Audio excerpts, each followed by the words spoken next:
Habari wapendwa wafugaji, tunaendelea kujifunza mbinu bora za ufugaji, na leo tunajifunza juu ya tatizo moja muhimu sana ambalo linawasumbua kuku wengi, hasa kuku chotara. Tatizo hili ni upungufu wa vitamini A, yani avitaminosis A. Na dalili zake ni kwamba kuku wanakuwa na nyong'onyea, kama unavyomuona huyu, naona hapo anakuwa kama anasinzia.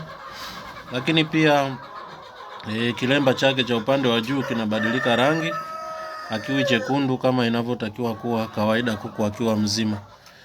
Na dalili kubwa sana ni kufumba macho, yani muda wote unamkuta amefumba macho namna hii. Na ukifungua hapa ndani utakuta kwamba kunakuwa na kama sabuni iliyoloa maji ya kipande ikaganda namna hii. Unaona? Nakuwa na haya mautando meupe kama sabuni iliyoganda. Na haya yanasababisha kwamba anakuwa hawezi kuona. Kwa sababu haoni, pia ina maana hawezi kula, hawezi kunywa maji, na hivyo baada ya muda atakufa.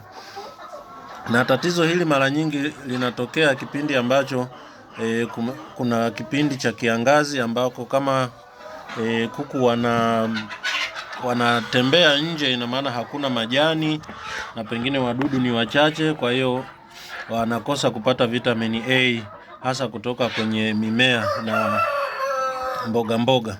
Na ukiangalia kwenye sehemu ambapo wanaweka chakula hapa kwenye crop kama huyu, hamna kitu kabisa.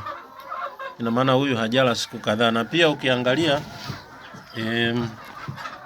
nyama ya kidari na mfupa huwa katikati hapa unakuwa kama upanga namna hii hapa, unakuwa hamna kitu kabisa. Anapungua uzito kwa sababu hali wala hanywi maji, na kwa sababu haoni, ina maana baada ya muda atakufa. Na mara nyingi wakishafikia hatua hii huwa ni ngumu sana kurudi hali ya kawaida. Hata ukitoa haya matongotongo ukawapa dawa, bado athari zile huwa zinakuwa zimeshasambaa sana, ina maana anakuwa ameshadhoofika, mara nyingi anakufa. Je, ufanyeje sasa ili uzuie hii hali?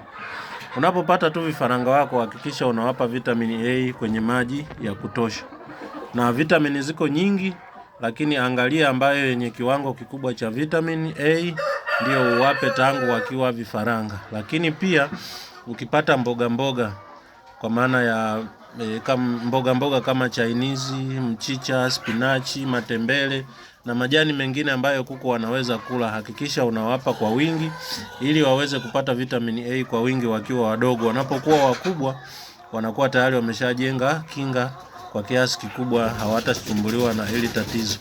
Lakini pia unaweza kuwapa mimea lishe mingine kama aloe vera kwenye maji, lakini pia unaweza kuwapa majani kama ya mlonge hata kwenye chakula. Siku hizi wanakausha majani ya mlonge wanaweka kwenye chakula, pia inasaidia waweze kupata vitamini A. Lakini kikubwa wakishafika ukishapokea vifaranga, hakikisha unawapa vitamini A kwa wingi ili waweze kujenga kinga ya kuwa na vitamini A, wasisumbuliwe na hili tatizo. Asante sana kwa kutazama. Kama unataka kuendelea kujifunza, usisahau kusubscribe, na Mungu akubariki.